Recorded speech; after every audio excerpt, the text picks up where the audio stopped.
Hello good morning students, welcome back to your online classes. तो आज हम class second की हिंदी व्याकरण की बुक से चैप्टर 11 क्रिया, जिसे इंग्लिश में क्या कहते हैं, वर्ब, पढ़ेंगे। ओके, तो क्रिया क्या है? क्रिया मतलब काम। ठीक है, तो क्रिया हमारे आसपास बहुत से काम होते हैं और हम भी करते हैं और करते हुए लोगों को देखते भी हैं। तो वो सब क्या करते हैं, कुछ ना कुछ काम करते हैं, तो उन्हीं का क्या कहते हैं, क्रिया।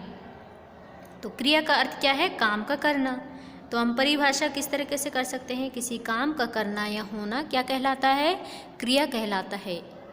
डेफिनेशन आपको ध्यान से सुननी है। ओके, किसी काम का करना या होना क्या कहलाता है? क्रिया। ठीक है, अब हम देखते हैं भजन। भक्त भजन कर रहा है। यहाँ पर क्या काम हो रहा है? भजन कर रहा है, करने। ठीक है, साधु नहा रहा है। साधु क्या काम कर रहा है? नहाने का। हाथी चल रहा है। हाथी क्या काम कर रहा है? चलने का। ठीक है, तो पहले वाक्य में हम देखेंगे भजन करने का कार्य हो रहा है, दूसरा में नहाने का काम हो रहा है और तीसरे में चलने का। ओके, परिभाषा हम देखते हैं। जिस शब्द से किसी कार्य का करना या होना प्रकट हो उसे क्या कहते हैं? क्रिया। ओके, जैसे क्रिया का मूल रूप क्या होता है? धातु। क्रिया का जो मूल रूप होता है उसे क्या कहते हैं? धातु। तो धातु में अगर ना शब्द जोड़ देते हैं तो वो क्या बन जाती है? सामान्य। सामान्य रूप बन जाती है। ठीक है, जैसे लिख। लिख में लिख क्या है? ये धातु रूप है। अगर इसमें हम ना जोड़ देंगे तो क्या बन जाएगा? लिखना। पढ़ में पढ़ क्या है? ये धातु रूप है। इसमें ना जोड़ देंगे तो क्या आएगा? पढ़ना। ओके, लेकिन खा, अगर इसे हम खाना, खाना क्या है? खा और ना, ये इसका खा का भी कोई मतलब नहीं निकलता है और इस ना का भी, तो ये क्या है? ये क्रिया नहीं है। ठीक है, तो ये क्या है? ये खाना। नेक्स्ट है क्रिया के भेद। क्रिया के कितने भेद होते हैं? क्रिया के दो भेद होते हैं। पहले पे है सकर्मक क्रिया और अकर्मक क्रिया। सकर्मक क्रिया क्या होती है? जिस क्रिया के साथ कर्म की आवश्यकता होती है उसे क्या कहते हैं? सकर्मक क्रिया कहते हैं। जैसे सकर्मक मतलब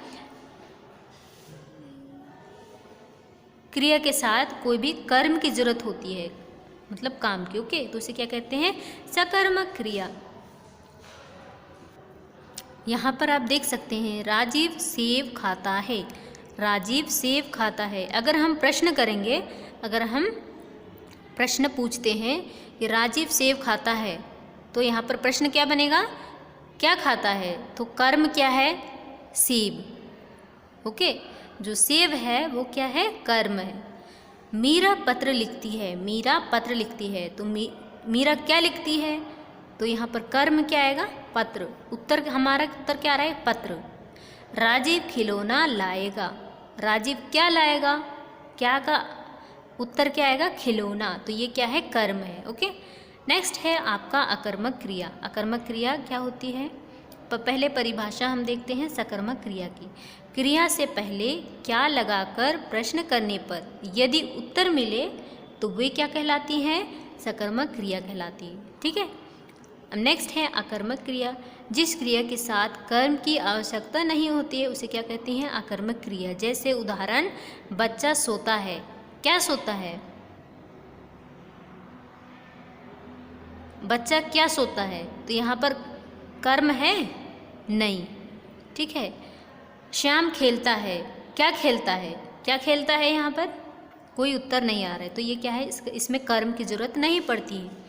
विवेक सोचता है। क्या सोचता है? कुछ पता नहीं क्या सोचता है, इसमें कर्म नहीं है। ओके, तो नेक्स्ट है,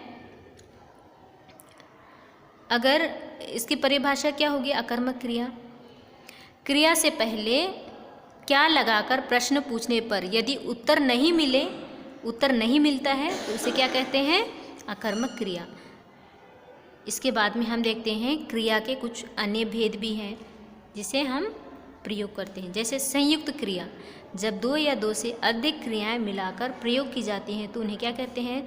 संयुक्त क्रिया। ओके, यहाँ पर ऐसी क्रियाओं में पहली क्रिया मुख्य होती है तथा दूसरी क्रिया उसके अर्थ में विशेषता उत्पन्न करने के लिए प्रयोग की जाती है। जैसे वह अपना काम कर चुका है, तो यहाँ पर कर चुका है क्या है? संयुक्त क्रिया। ओके, नेक्स्ट, रवि बोलता चला गया।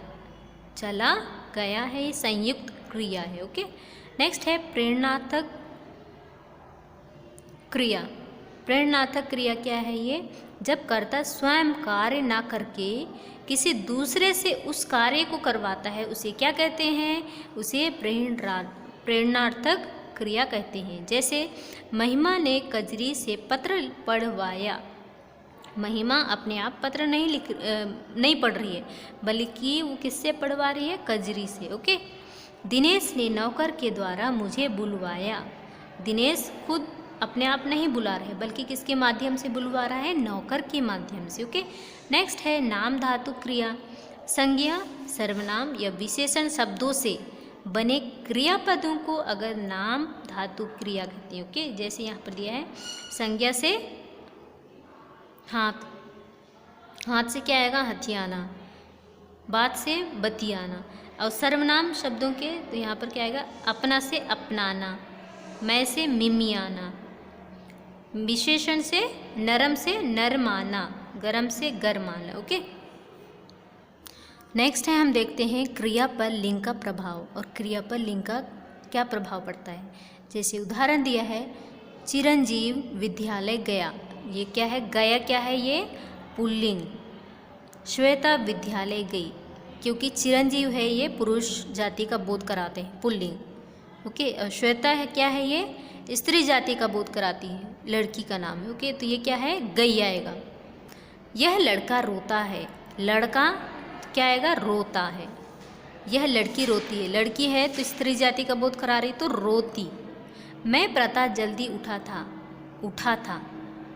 मैं प्रता जल्दी उठी थी। स्त्री जाति के लिए, स्त्रीलिंग के लिए उठी थी, और पुल्लिंग के लिए उठा था। अब वह यहाँ आएगा। आएगा और आएगी। अब वह यहाँ आएगी। ओके। नेक्स्ट है क्रिया पर पुरुष का प्रभाव। पुरुष क्या है? वह सोता है, वे सोते हैं। तू पढ़ता है, तुम पढ़ते हो। वह महिला यहाँ आई थी, वे महिलाएं यहाँ आई थीं। मैं जाऊँगा, हम जाएंगे। मयंक वहाँ नहीं था, प्रदीप और सलीम वहाँ नहीं थे।